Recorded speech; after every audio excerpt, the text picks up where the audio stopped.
Good morning, students. I'm going to continue your poem, Keeping Quiet, from your Flamingo textbook, third stanza in this video. Those who prepare green wars, wars with gas, wars with fire, victory with no survivors, would put on clean clothes and walk about with their brother in the shade, doing nothing. What I want should not be confused with total inactivity. Life is what it is about. I want no truck with death. Explanation about this lines. The people who exploit the green wealth of nature by deforestation.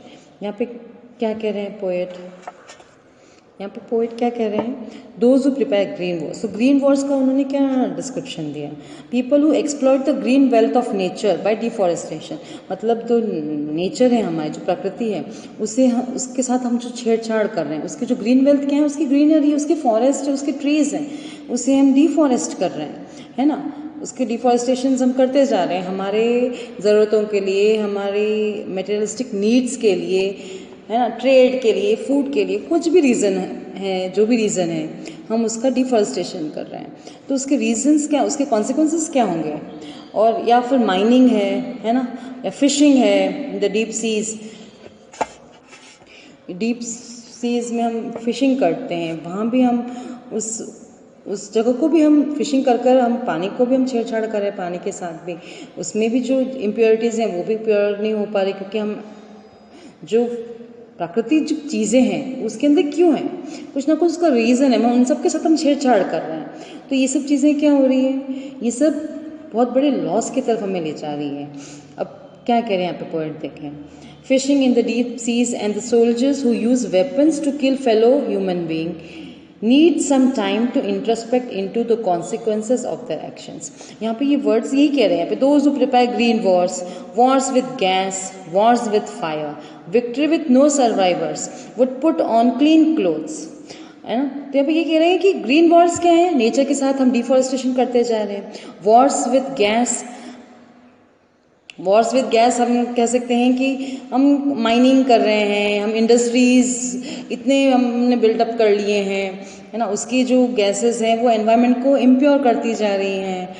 और हम फिशिंग्स कर रहे हैं deep water seize में. Soldiers जो weapons के साथ war कर रहे हैं, वो सब चीज़ें अपने अपने ज़रूरतों के लिए सब अपने अपने हिसाब से कहीं ना कहीं प्रकृति के साथ छेड़छाड़ कर रहे हैं.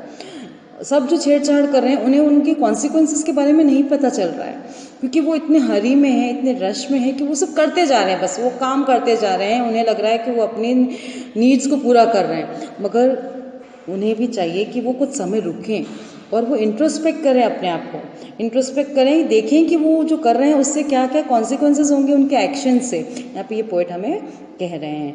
They are merely doing their job और फॉलोइंग ऑर्डर्स. या तो सिर्फ वो अपना काम कर रहे हैं या किसी के ऑर्डर्स को वो फॉलो कर रहे हैं. तो यहाँ पे पोएट क्या कह रहे हैं कि यही कह रहे हैं कि वो उनके पास टाइम नहीं है कि वो जो काम कर रहे हैं वो या फिर असाइंड जॉब है या किसी के ऑर्डर्स को वो फॉलो कर रहे हैं, वो उस चीज़ को नहीं देख रहे हैं कि वो जो कर रहे हैं उससे क्या परिणाम होगा.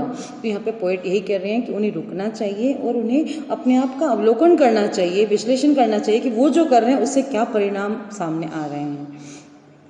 He wants them to put on new clothes, therefore to adopt a new approach towards life and to realize that killing so many people is not a victory. यहाँ पे new clothes का मतलब क्या है कि new approaches, new जॉब्स या new things उन्हें करनी चाहिए. जो वो पुरानी चीज़ें जो करते आ रहे हैं उसे ना करके कुछ नया करें, कुछ चीज़ों दूसरी चीज़ों को अप्रोच करें टुवर्ड्स द लाइफ, और देखें और रियलाइज़ करें कि हमारे जो काम तो उसे करके हम क्या कर रहे हैं, हम बहुत से जनों को मार रहे हैं. हमारे उस काम से बहुत से जनों को नुकसान हो रहा है. ये जो नुकसान है उससे आप अपने आप की विक्ट्री नहीं कह सकते. आपने भले ही फ्लरिश कर लिया होगा, उसके कॉन्सिक्वेंसेस से बहुत लोग मर गए होंगे, आपको उसकी परवाह नहीं चल रही. आपको क्या लग रहा है कि हाँ, आपने जो किया आप उससे और आगे बढ़ रहे हो और आगे बढ़ रहे हो, आपको लग रहा है कि आप विक्ट्री पा रहे हो.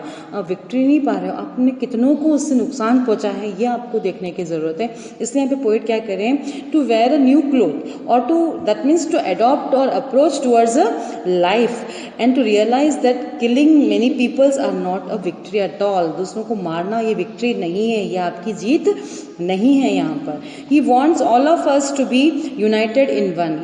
वो चाहते हैं कि हम सब मिलकर एक हो जाएं। Consider our enemy to be our brother. हमारे दुश्मनों को भी हमें अपना भाई समझना चाहिए। He is promoting brotherhood, peace and unity. Poet यहाँ पे क्या प्रमोट करना चाहते हैं? भाईचारा, अमन, शांति, एकता, ये चीज़ें यहाँ पे पोएट हमें प्रमोट करना चाहते हैं। He does not want us to stop our work but to take some time and analyse the result of our deeds. यहाँ पे उन्होंने बोला है टोटल इनएक्टिविटी से हम उसको नहीं कर, उन्होंने बहुत अच्छे से बताया है इन्होंने कि would put new clothes and walk about their brothers and the shade and doing nothing. In the doing nothing का मतलब यहाँ पे टोटल इनएक्टिविटी नहीं है कि आपको कुछ नहीं करना है, ऐसा नहीं बोल रहे हैं वो क्या कह रहे हैं कि आप स्टॉप करें, आप जो काम करें उसे आप रोक दें, है ना, और क्या करें, कुछ समय लें और देखें कि आपने जो काम किया है उसके रिजल्ट्स क्या हैं, उसके परिणाम क्या हो रहे हैं, इस चीज़ को देखने की कह रहे हैं। पोएट ये कह रहे हैं सबसे कि आपने जो भी जो काम करा उसे रोक दें, रोक के उस पर सिर्फ एनालाइज करें कि आपके काम से क्या रिजल्ट्स आ रहे हैं, उसके क्या कॉन्सिक्वेंसेस आ रहे हैं, उससे कितनों को नुकसान पहुंच रहा है, सिर्फ ये देखने की वो कह रहे हैं। वो अपने काम को छोड़ने की नहीं कह रहे हैं। ये does not want to stop your work but you have to stop for some time, क्या फिर कुछ समय लें, टोटली रोकने की नहीं कहा, रुके और कुछ समय दें और देखें कि आपके काम से क्या परिणाम सामने आ रहे हैं। यहाँ पे पोएट यही कहना चाहते हैं।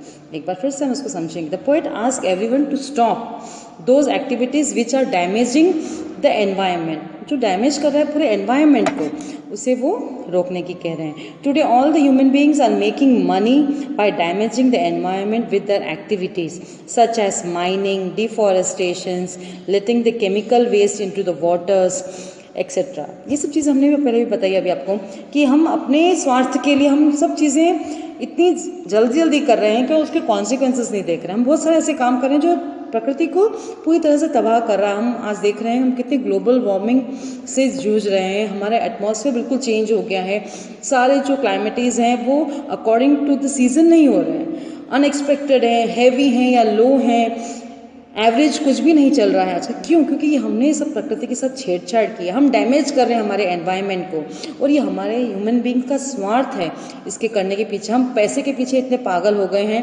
सिर्फ हमें पैसा दिख रहा है और कुछ नहीं। हम अपनी प्रकृति के साथ कितना छेड़छाड़ कर रहे हैं, हमें कुछ भी नहीं दिख रहा।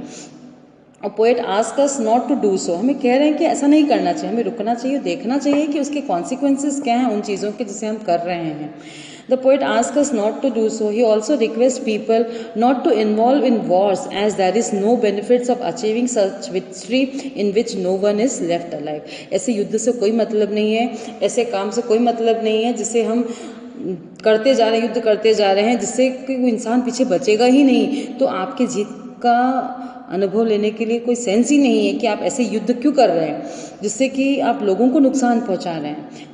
क्या कह रहे हैं वो पोएट, क्या कह रहे हैं कि अगर आप ऐसे युद्ध करते जाओगे तो पीछे लाइफ देखने के लिए कोई भी नहीं बचेगा।